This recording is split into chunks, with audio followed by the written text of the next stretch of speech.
For the past 10 years, I've had the honor and privilege of being the director of the Teachers Institute of Philadelphia, or TIP as we call it. Our mission is to provide high-quality academic professional development that strengthens the content mastery of public school teachers in the city of Philadelphia. I'll make two quick points because we have a large panel and a very short amount of time. The first point is that why do we do this? Well, research has shown that teachers who are described as having high degree of mastery over content tend to get better results, more positive results with their students, with an especially high impact on low-income students of color.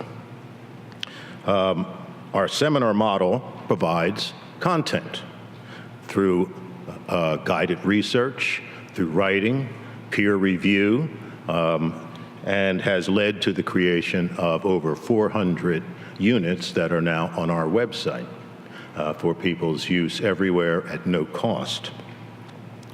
Despite 40 or 50 hours that our teacher fellows put into the creation of a unit, that includes the time spent in seminar, the time doing research, the time doing writing and rewriting, they come back.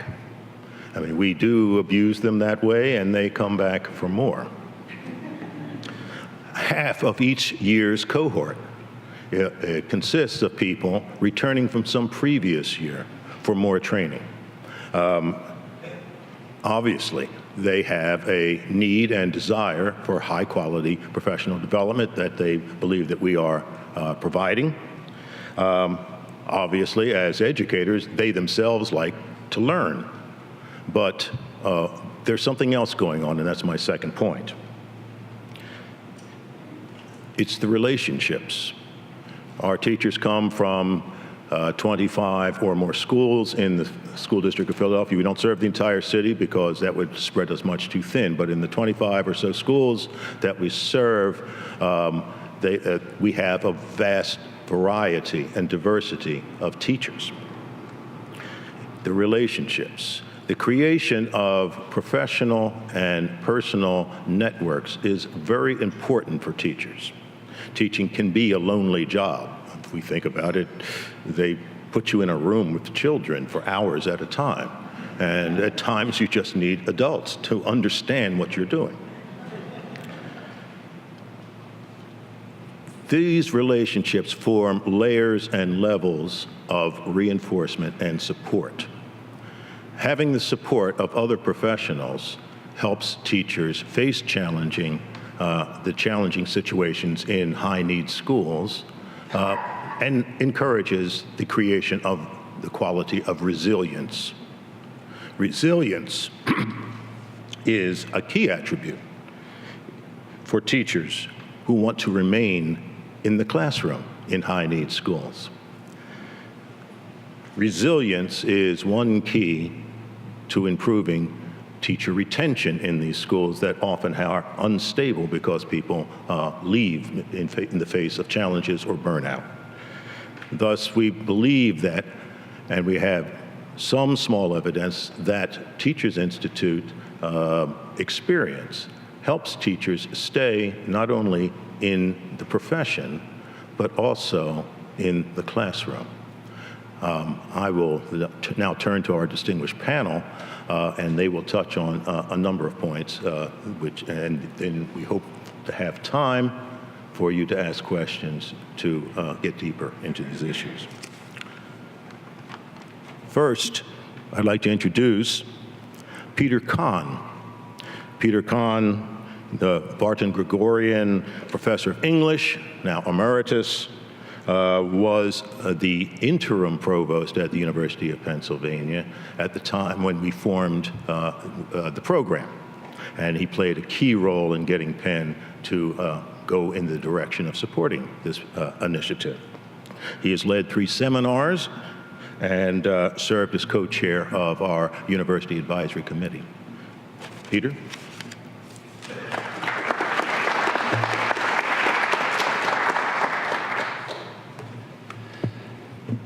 I've timed this at 3 minutes and 4 seconds. I was told, I'm going over by announcing that. I was told to keep it to 3 minutes. Now I'll have to cut out 45 seconds. The Teachers Institute of Philadelphia has now completed, as Alan mentioned, 10 years of work. In that decade, our institute has offered 45 seminars, enrolling upwards of nearly 300 individual teachers. Larger enrollment than that, as Alan mentioned, because many of our teachers come back.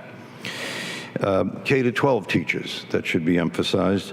Our subjects have ranged from the Harlem Renaissance to the science of public health, from climate change to children's literature, from slavery to statistics. Almost unanimously, the teachers who have participated in our seminars describe them as the finest professional development opportunities they have encountered. At the center of our institute lies the core conviction that teachers are the key actors in the education of our children. Let me say that again. Public school education depends above all on the quality, dedication, and imagination of teachers. Therefore, the Philadelphia Institute has from the outset been managed as a collaboration, from the initial design of seminar topics to the conduct of each session to the development and completion of curriculum units. By a happy coincidence, happiest for me, as Alan mentioned, I was serving as Penn's interim provost when the Institute was just emerging from the wise planning of Roger Smith and Alan Lee. I was eager to give the new project whatever help I could, since it quite precisely exemplifies the engagement with the city of Philadelphia that Penn's administration has pledged itself to support. Permit a second personal note. I have taught 3 seminars in the Philadelphia Institute and have found them deeply gratifying, among the high points of my 40 years of teaching at Penn. Our weekly sessions have been consistently productive and lively. Our conversations have typically taken place at a high level. The curriculum units have demonstrated a mastery of secondary sources and analysis enlivened by compelling examples, all of this powered by strong and clear pedagogical purposes. Excellent teaching, informed by up-to-date scholarship, more or less defines the central mission that our university faculty members share with Philadelphia's public school teachers. Thus, you will not be surprised to learn that we have from the beginning placed a special value on our partnership with the School District of Philadelphia, and we are honored that Superintendent Bill Hite has come to New Haven as a member of our delegation. Philadelphia's public schools, like those in most other American cities, face a formidable assortment of problems. Despite the obstacles, in many cases precisely because of them, the great majority of Philadelphia teachers remain resolute in their devotion to the education of the district's 100,000-plus students. The city's future is to a large extent in the hands of our teachers, and they deserve far more recognition and support than they sometimes receive. The Teachers Institute of Philadelphia embodies a thoughtful, proven strategy to help the city's teachers do their critically important job. Thank you.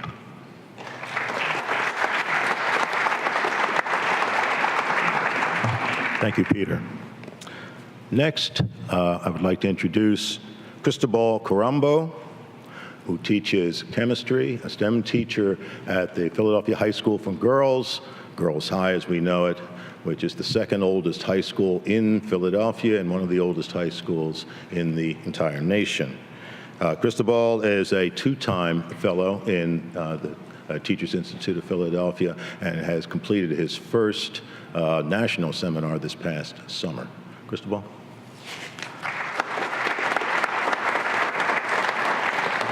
So good morning. I think that as a teacher, we often experience a tension in our careers because as you become better at your practice, there are tugs that pull you from the classroom.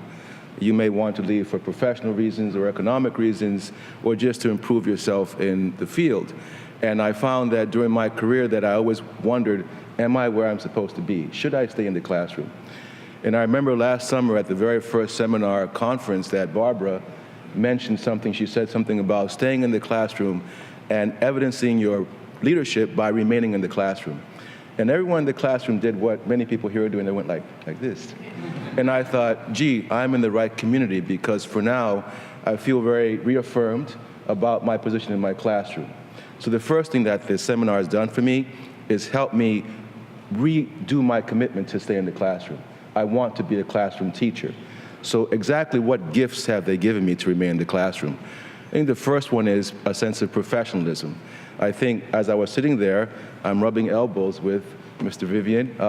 I'm listening to Dr. Gladney, who's from Penn, and I feel very approbated in my sense of being a professional.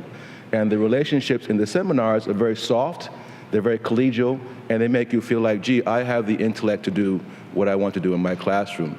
So besides that, the seminars have given me content that I can use in my classroom. And the wonderful thing about the content is that it's helped me find different parts of my intellect that I forgot. As a teacher, we focus on our content almost exclusively, and we forget the things that really made us want to learn as we were younger students in undergrad. I've done a seminar in science fiction. I'm going to do a seminar this coming year in astronomy, and those things help me improve my content. But the important thing about the content is that it's tied directly to my teaching. So the units that I develop are very much part of what I do in my classroom, so my sense of mastery of my content is improved by being inside the seminars. I think the last thing that it does is it helps me feel that I am more part of being a leadership person in a shared community of practice. So as I look around the room and I see other teachers working in difficult circumstances and they want to be in the classroom, I think to myself, gee, I am in the correct place at this point in time. I think the last thing that it does is I'm a very enthusiastic teacher. I tend to stay late after school. I'm very, very enthusiastic, and people now will say to me, Chris, why are you so enthusiastic? And I can say, because of being in this seminar, because of being around people like the ones that I'm involved with, I go back to my school and I say, this is what I'm doing. This is how I'm being a leader in my practice, and this is how you can be a leader in your practice. So, do I have any more time? Still 4 minutes? The thing that we're going to share when I go back to my school is the units that we have done during the course of my Yale practice here, and the units that have been done in University of Pennsylvania. So in my school, when I go back to speak to my principal and my other teachers, I will show them the units that we've done, and I will show them that other teachers like us are preparing things that can help all of us become better teachers while we remain in our classrooms. Thank you very much.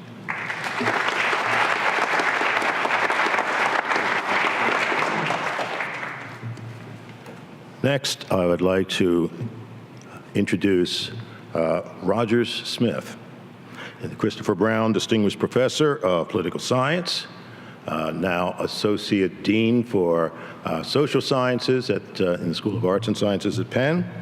He has led 2 TIPS seminars and multiple Yale seminars before he made good his escape to come to Penn. And he is the chair of the University Advisory Committee.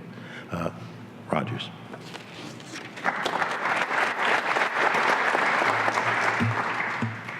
Good morning. When I moved from Yale to the University of Pennsylvania in 2001, I carried with me the conviction that institutions of higher education must be strong partners helping to improve America's public schools through Teachers Institutes and other substantial, effective initiatives. At Penn, I found many faculty leaders who shared that belief, as Val Schwartz noted in regard to Richmond. And I also met a highly respected veteran Philadelphia teacher who was also a Penn PhD and adjunct faculty member, Dr. Alan Lee, the ideal person to lead a university public school partnership program. When Peter Kahn was interim provost and then Amy Gutman, author of Democratic Education, became president of the University of Pennsylvania, they directed gifts our way to get the Teachers Institute of Philadelphia started, and the School District of Philadelphia also gave generous support. With the aid of foundation funding, we grew for several years. When the recession hit in 2009, it became harder for both the district and many foundations to assist us. Penn stepped up with the provost providing a 50% match to all external funds, and the dean of the School of Arts and Sciences raising that school's level of support. Recently, Arts and Sciences Dean Stephen Fluharty has increased that aid still further, recognizing the value of 10 years of seminars reaching hundreds of Philadelphia teachers and many thousands of students. Seminars that have been offered by many dedicated Penn faculty members, including the current Dean for undergraduate students in the School of Arts and Sciences, the Associate Dean for graduate students in the School of Arts and Sciences, the Associate Dean for Social Sciences, and the Associate Dean for Natural Sciences, Larry Gladney, who will speak in a minute. We're proud of what we have contributed. I've helped conduct several institute evaluation studies over the years, and they show emphatically that teachers value this professional development program and its curricular products more than any other. America's public schools would clearly benefit from teachers' institutes in every city. But in Philadelphia, we know we must find ways to do still more through our own program and in partnership with other initiatives to help Philadelphia's terrific but underserved students and teachers. The conviction that the city's higher education institutions must be strong partners with the city's public schools and with each other in order to help turn around a school system in crisis is now coming to be more and more widely shared by our donors and trustees at Penn, as well as by our faculty and administrators. The challenges are severe, but the opportunities are real. And we have a great foundation to build on as we enter the Teachers Institute of Philadelphia's second decade of working to strengthen teaching in public schools.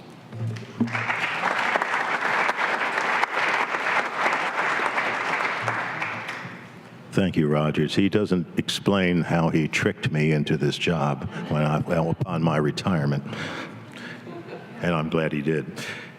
Next, we have Bonnie Breeze Bentham. Bonnie Breeze teaches English currently at Science Leadership Academy at Bieber, which is a relatively new project-based school with high academics and high achievement.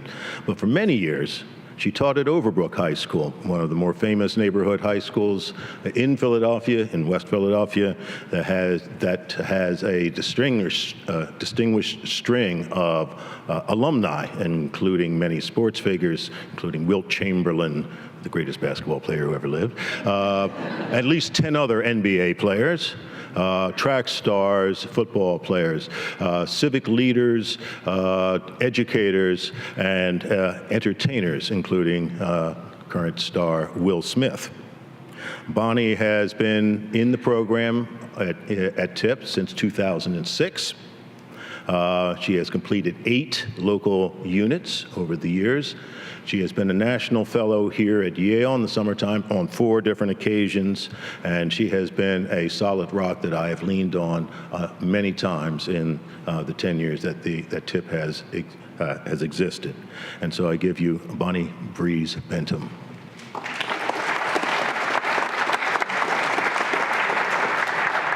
Good morning, everyone. It's just really exciting to be back here at Yale University with the national initiative. So thank you very much for the invitation.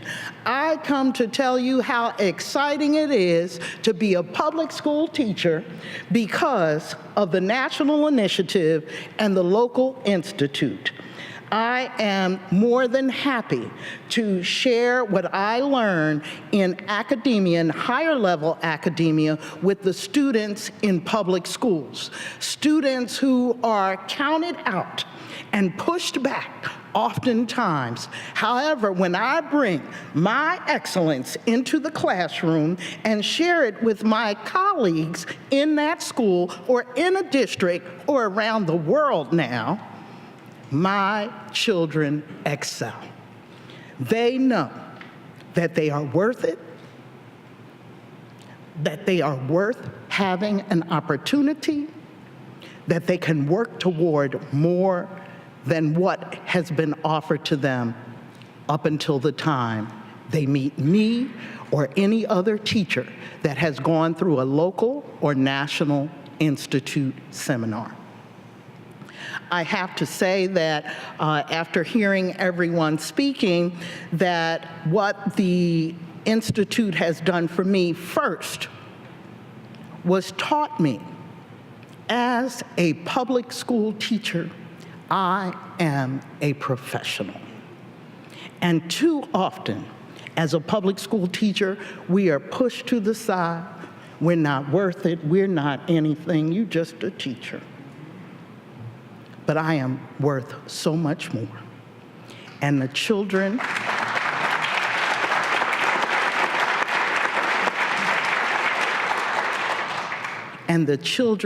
that I share the knowledge that's given to me grow. As a result of me being in this program, I've had 2 young ladies who got full 4-year rides at University of Pennsylvania from a public school that is counted out and underfunded. I've had another young lady, because of coming to Yale, who knew about University of New Haven and she wanted to major in forensics, who has gone to the University of New Haven. And while I was here at the National Initiative, I was able to go and visit her and support her and speak to her roommates while she was there. Other things that I have done, my first unit that I wrote here at the National was I took a seminar in stories around the world in film. Ironically, I'm teaching that unit right now in teaching intro to film at Science Leadership Academy at Bieber, and it has taken me on the global stage. Thus, my last name is now Bentoon, because I married a Ghanaian.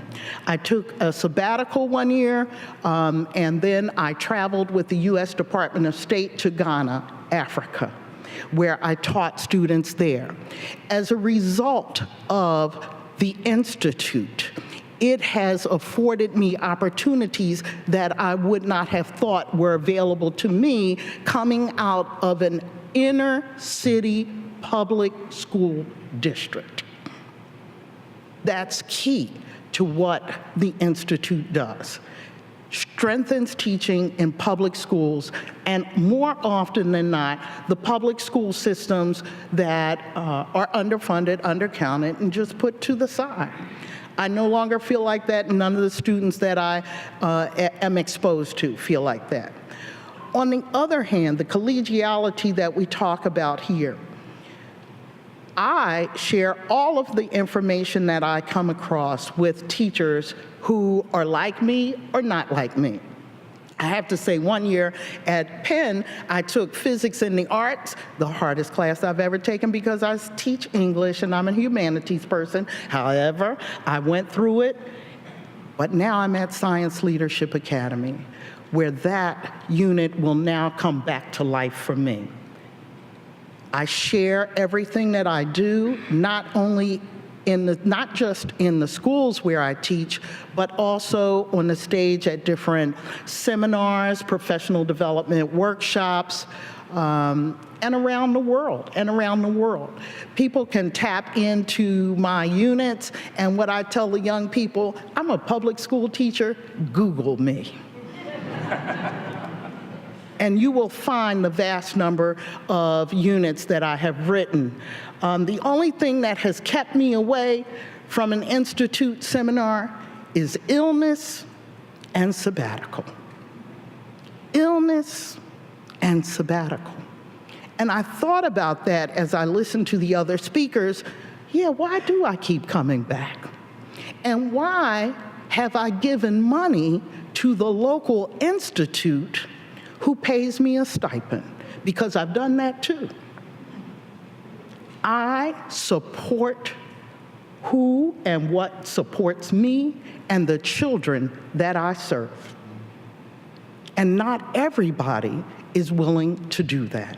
So thanks to Yale and Jim Vivian for his seed that he has planted and that has grown in a person like me and the students in the Philadelphia School District.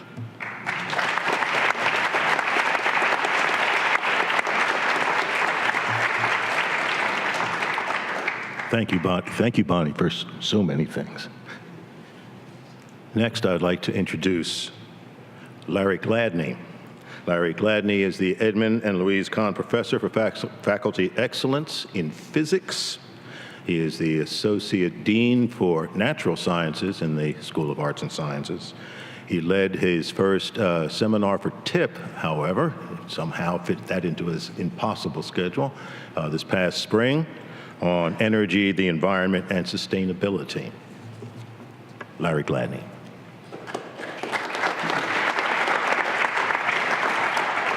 Good morning. So, as you just heard from Alan, I'm the newcomer on the block to TIP, and therefore I think probably in a unique position among the panel here to give you the unabridged version of what it takes to get faculty and administrators involved in an activity like this. But I have to say that I don't need the words. You've just heard from two of the finest examples. I get to follow the teachers who've been part of the Institute.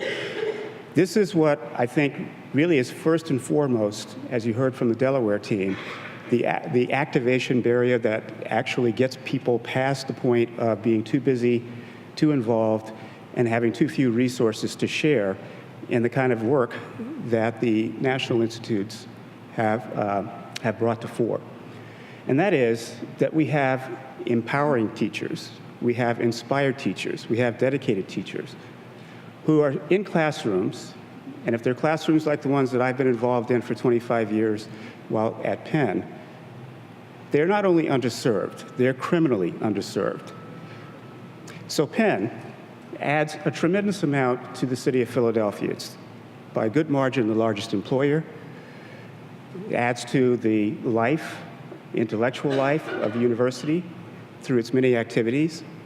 And yet still, I get asked on a regular basis when I go to these schools, why isn't Penn more involved in what is an underserved population of students who, when I go into the classrooms, many times will say, why are you here? This is a terrible class. This is a terrible school. You should be spending your efforts, being from Penn, someplace where it's actually going to make a difference. This is the kind of attitude that happens to students who've been, for so many years, put into situations that they know don't serve them well, don't provide them a future that they can look forward to, and still understand that the blockades that are in the way are not being pushed aside by those that they see at the top of the social chain, those who are at our research universities.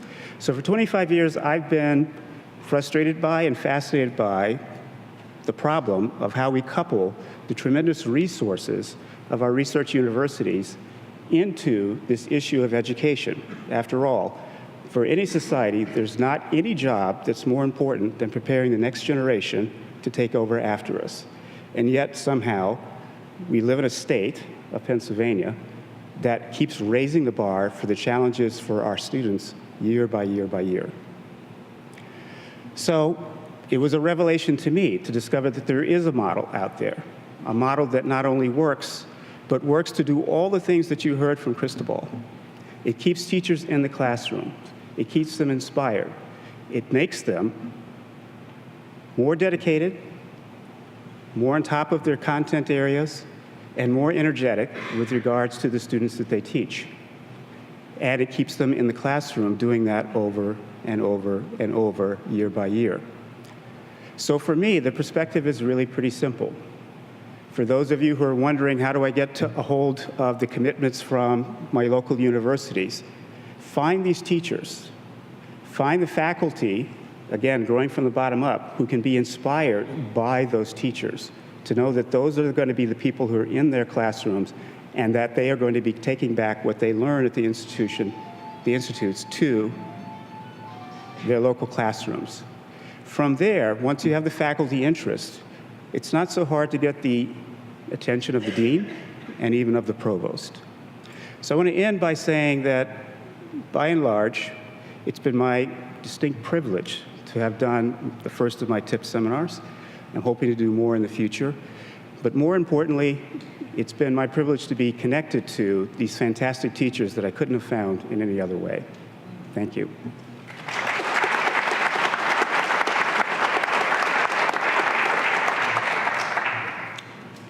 Next, I would like to introduce someone that many of you already know, Sidney Coffin. Sidney Coffin teaches at Thomas Edison High School in Philadelphia, formerly at the University City High School in Philadelphia. Both of them are somewhat renowned, or perhaps even notorious, as high-needs schools. University City, to the point where it was just torn down, plowed under, and something else will be built there. Sidney has been a 5-time TIP Seminar Fellow, a 4-time National Seminar Fellow, and those who know him know that he is an unusual character. I give you Sidney Coffin.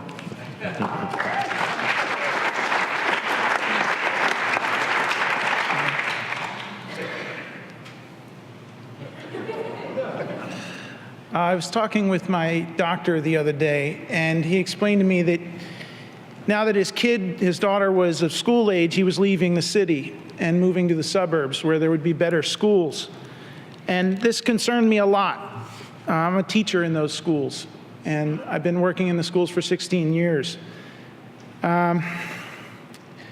In discussing the decision with him, he did not mention the dilapidation of the building because the school is well built and well maintained. He also didn't indicate any lack of resources because the school raises huge funds and parent donations. He didn't mention academic performance either because it is one of the rare blue ribbon schools in Philadelphia. Instead, what he highlighted was a lack of professionalism among the principal and the staff when he visited and toured the school. This was a real problem for me because I had counseled him on going to that school. He'd lived in the neighborhood for several years and owned his own home. And I thought, here's a school that's really doing well by all intents and purposes. And he doesn't want to send his kid there. You know, over on the other side of the city where I teach in a high school, I have 42 kids in my last period class. And 6 years ago, I was teaching at University City High School, which was, I think it was ranked one of the 23 most dangerous schools in the United States. I taught there for 8 years, and through the, quote, Philadelphia years. And I really, really, really loved it there. I enjoyed my students. I loved my fellow teachers, and I loved the community. And it was a real pleasure to be able to go to the University of Pennsylvania, where I graduated from, and attend the Teachers Institute, which I had heard about for a couple of years before I even finally made the step to just learn about it. And as a tipster, as a fellow in the local institute, I was brought into a cadre of teachers with whom I idolized, I should say, these teachers, because they were doing something. They were making something themselves. They were creating curriculum. They were taking what knowledge they could learn from their professors at Penn, their seminar leaders, and they were making it into something that they could bring back to the classroom and they could share with these kids who I cared so much about. I don't have any kids of my own. Many of you know when I was here over the summer, one of them was killed in a freak accident riding his bicycle. I lost another student a week later when I came back from Yale to homicide. I lost another student in the first month of school. I've lost 15 students since I started teaching, which is on average about one a year, and that's to homicide primarily. But I lose students every day because they go into classes and they either don't have a teacher or they have a teacher who doesn't exhibit the professionalism that I've come to know and love participating in the Teachers Institutes. And it's something that is incredibly essential to being a teacher, because when we meet with parents, when we meet with the kids every single day, day in, day out, 80% of our time is with the students. That professionalism is what we give them. We give them the sense that they are valid, that they are worth my attention, that learning is a lifelong process, that I myself have to take a day off from school to come and learn and speak. And this is what I go back to my kids to on Monday or on Wednesday, since Election Day we don't have classes, is to tell them how important they are, and that there are other teachers around the country who take the time to study over their summer vacations and take the time to do research even after they leave Yale, or even after they leave their classes at the University of Pennsylvania.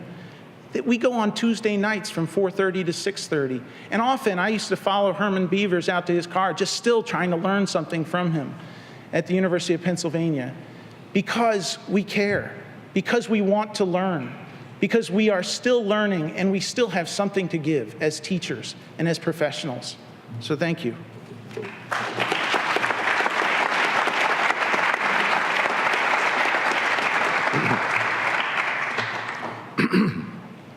Finally, we are quite honored that Dr. William Hite, Superintendent of Schools of the School District of Philadelphia, could escape from the city for a day and join our panel. Dr. Hite is now in his 4th year as a superintendent of the Philadelphia School District during extraordinarily challenging times, perhaps the most challenging times in the history of the district. He has bravely undertaken a daunting task of pursuing reform, even as the district runs out of cash. His ideas are bold, sometimes controversial, and I'm sure he will appreciate having an audience where people are not screaming at him. So please welcome Dr. William Hite.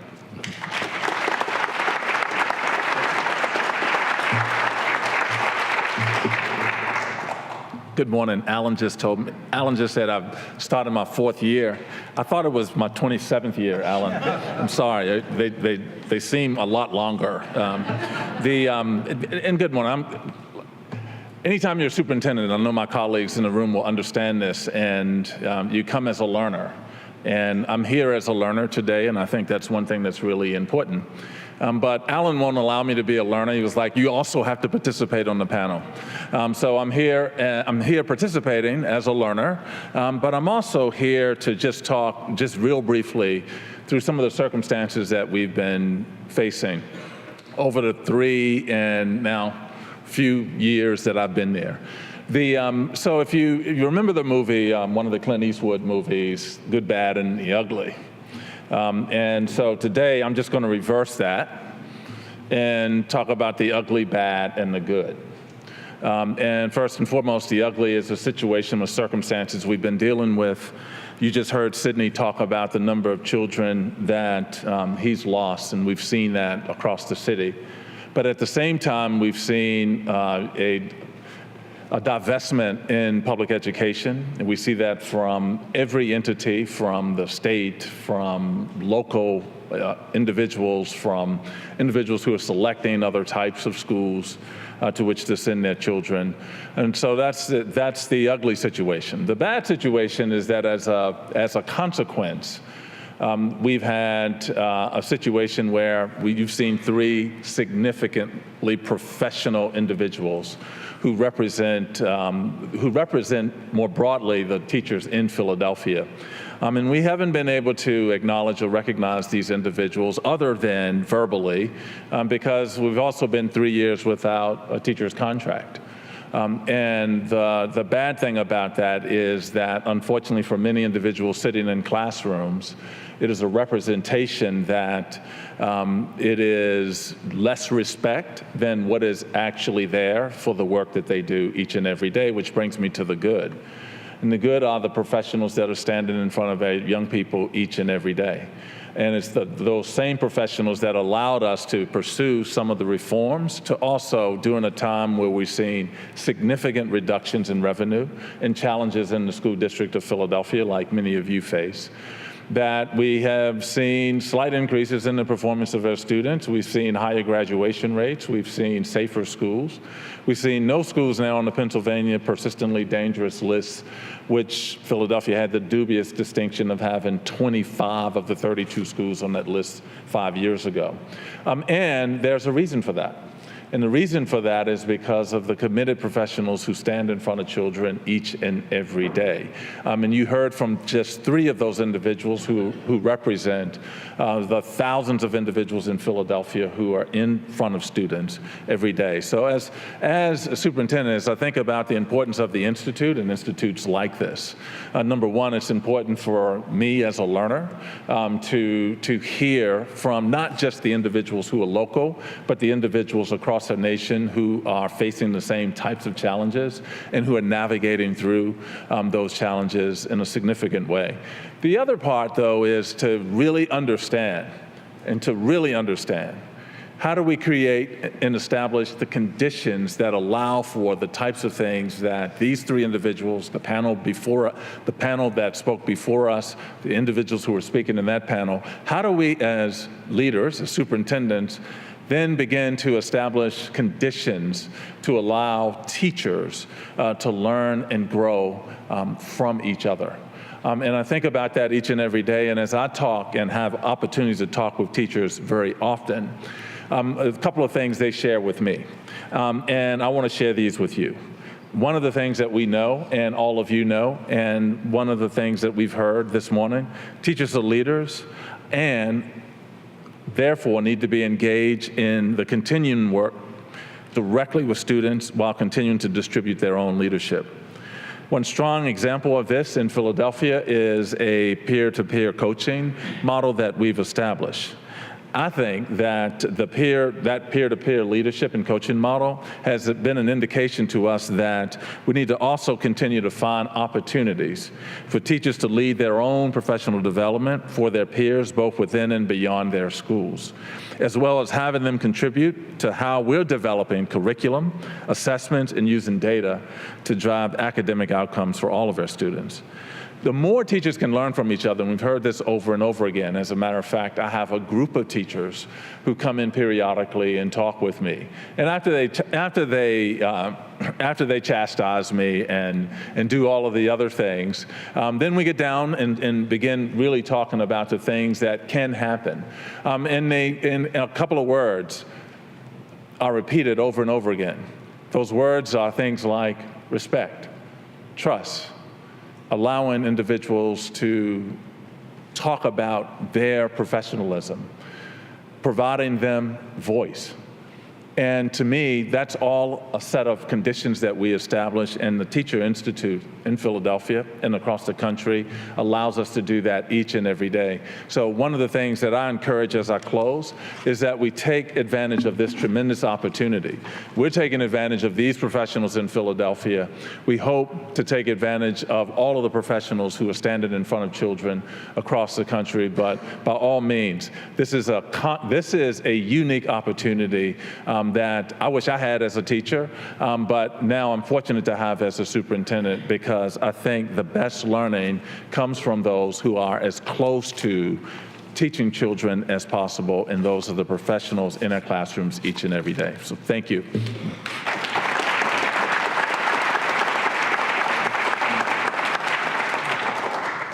So we're going to get ready to take a very short break. Please join me in thanking our two groups of panelists.